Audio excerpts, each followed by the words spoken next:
You may think Shakespeare is too dense for teens who often speak in OMGs and LOLs, but a summer theater program will prove you wrong. Check it out. Hark, a voice. Stay bound. The words of William Shakespeare will come to life this summer, just as they have for the past 30 years in the Summer Shakespeare program. Pyramids at Ninny's tomb. Students from different schools throughout the Fox Valley come together for 6 weeks in the summer to learn about Shakespeare and to perform one of his plays.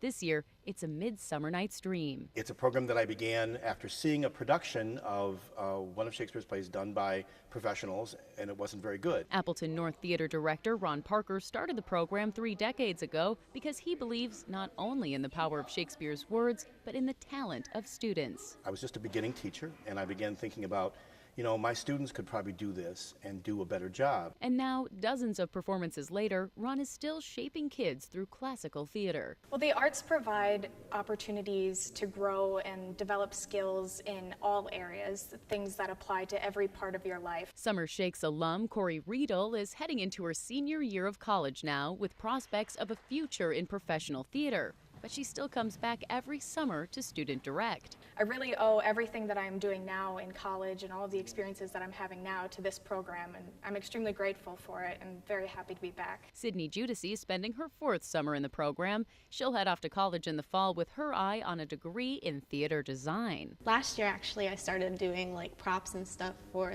the Shakespeare program, and I realized, wow, I really love this. So I'm gonna do it for the rest of my life, hopefully. This will be Tulip Kopecki's first summer in the program, and deciding to spend most of her summer on the stage was an easy option. I look forward to coming here every day. I wake up and can't wait to come, and then after I leave, I can't wait to come again the next day. It's my favorite part of every day. This summer's performance is another you won't want to miss. These students will perform A Midsummer Night's Dream in an outdoor theater space. They're going to understand the possibilities, and oftentimes we shortchange youth, and we think that, you know, we can only set certain expectations for them, and we really shouldn't expect them to go beyond those. But you can set expectations as high as you want, and these kids will reach them. You can see the Summer Shakespeare programs A Midsummer Night's Dream the last 2 weekends in July at the Refuge in Appleton. For more details, head to our website, wearegreenbay.com. Brittany Folkers, Local 5 News. You learn a little history, you learn a little bit about the area, and you definitely learn a lot about Kewaunee. There is a floating museum downtown Kewaunee called the Tug Ludington. We have a guided tour. We take you into the engine room. There is no hidden spot on the boat. You can go down in the crew's quarters, which I don't recommend because the stairway is about 90 degrees. John Griffith is the curator and quite a storyteller. If you're willing to sit down and talk about the tug, or if you want to see the tug, my phone number is on the placard on the gangway, so they call me. The tug was built in 1943 by the U.S. Army, then taken to Europe where it participated in D-Day. Instrumental in bringing ammunition to our troops in Normandy, and then building the harbor in Normandy. The boat found a home in Kewaunee after the war, but remained on active duty with the Corps of Engineers. Basically built every harbor around Lake Michigan, Manitowoc, Two Rivers. It is one of only 2 tugboats left from the D-Day invasion. The other is in New York. We're in the process of raising funds right now to redo it into its original colors of 1943, with 250 caliber machine guns located on the top deck. John is counting on donations because tour ticket prices won't pay the bill. There is a cost, a whole thin dollar. But he doesn't want it any other way. Griffith says the tug connects the community with history. He came out of the boat with tears in his eyes. His father was killed in Normandy during the invasion. He knew this was there, and it just brought back a lot of memories. Something only found in your Wisconsin. Keeping it local in Kewaunee, Melaine Wells, Local 5 News. It's obvious. Mr. Tony Martin loves his job as a middle school science teacher. Who doesn't love science? I just think science is so fascinating. His humor makes him memorable. Well, he's the kind of guy that he just loves to have fun in class. And his zest for life continues to make a difference outside the classroom. About 20 years ago, when Martin first started teaching, he was looking for a way to connect with his students, and he found one. The Raider Roundups ended up being a window into their world. They saw me outside of the classroom, I saw them outside of the classroom. And then once you get back to the classroom, they know I'm in their corner, and things just click a whole lot nicer. Several times a year, Martin takes groups of kids, their families, and other teachers on day trips, fishing, catching an outdoor movie, roller skating, and much more. It was actually a lot more fun than I imagined. I would usually see Mr. Martin just on the roller skates, videotaping almost everything that he sees or anything that's funny. Ashley, along with her classmates Courtney and Caden, will head to high school come September. But thanks to Mr. Martin, they're leaving with happy memories and a lasting connection to their peers, teachers, and community. It was a game changer, because a lot of kids who usually would probably not really talk to many people, they'd the Raider Roundup would bring us all closer together. I thought it was closer because you got to go on all these adventures with them that you probably wouldn't have done by yourself.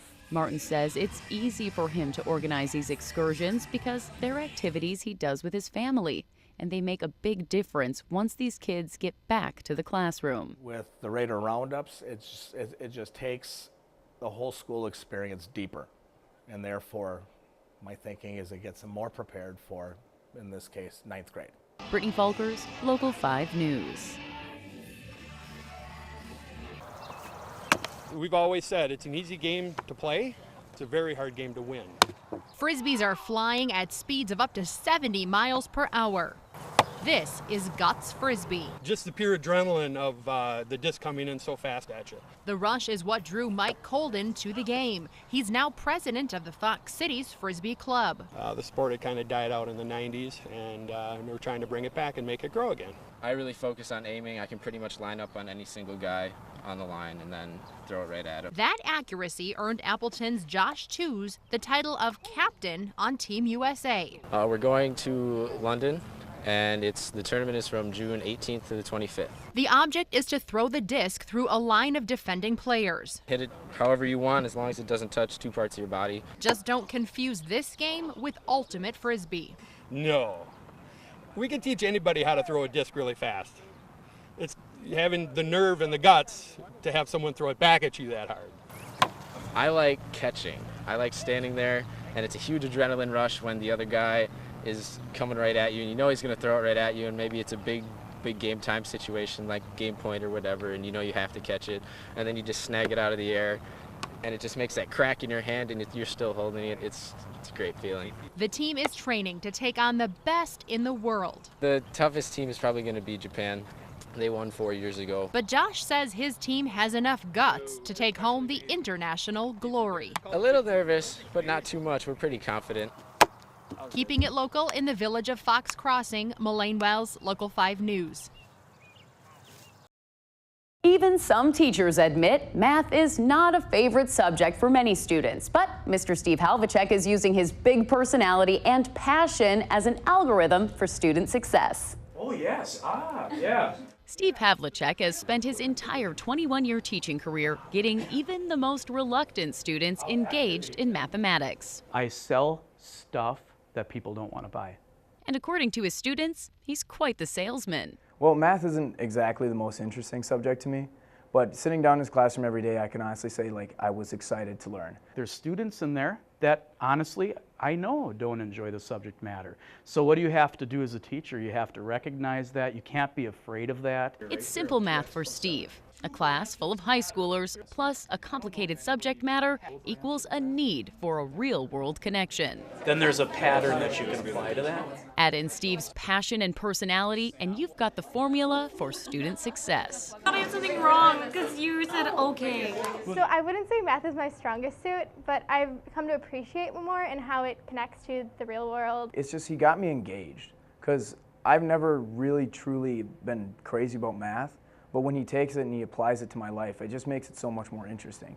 As a friend and fellow math teacher, Douglas Guyette can attest getting kids to appreciate math can be even more problematic than the equations on the board. His enthusiasm for mathematics is contagious, and it makes it seem like from a high school perspective, it's actually okay to like mathematics, you know, so that's what he does. That devotion for decimals gave Steve his start, but he says it's the students that keep him going. Because if it was just about the subject matter and I didn't love the kids and love their goofiness, love their interesting adolescent energy, there's no way I would still be doing this 21 years in. Because Steve knows the struggle to get kids excited about math, but it's a challenge he's happy to take on every day. So you have to try to keep it light.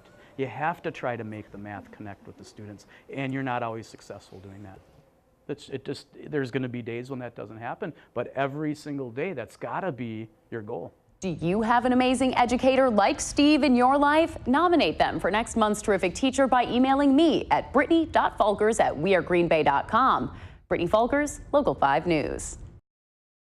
We travel several times a year normally with the LSU Tigers. Living in Louisiana for 30 years made the Osbornes passionate fans of the state university. They booked a trip to Green Bay a year ago, planning to check Lambeau Field off Harold's bucket list. Been modernized, but the basic stadium is still, you know, the historic old stadium. Kind of like Wrigley Field and Fenway Park. While they're here, we wanted to give them a taste of tradition, a menu of Wisconsin favorites thanks to farm market vendors and Titletown Brewing Company. Along with a brandy old-fashioned comes a brief history of the Supper Club. It's basically a restaurant that has more room at the bar and a very small dining room. Oh. It's very good, and I don't drink. This is a plain cheese curd. We're taking Wisconsin cheese back to all of our neighbors. Oh, this one is good. Yeah. Kind of reminds me of, I think, Hush Puppies. I can make a meal out of that. Ever had fried cheese before? No, never. Will you have fried cheese again? Yeah. If you were to look at that word, how would you say it? Booyah. Booyah. You're right on. Yeah, it's booyah. This is a very, very local tradition. This is something we could add some hot sauce to.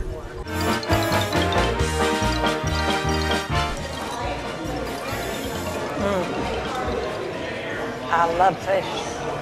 So on a regular Friday night on perch, we'll go through about 120 pounds of perch. and Really? about 150 pounds of long. That is really good.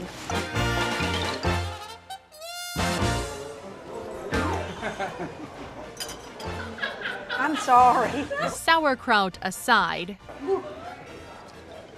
the Osbornes are excited to incorporate Wisconsin cooking into their southern kitchen. Our tour was outstanding. It sure was. And the company was great. To-go boxes in hand, So, and I left the sauerkraut out.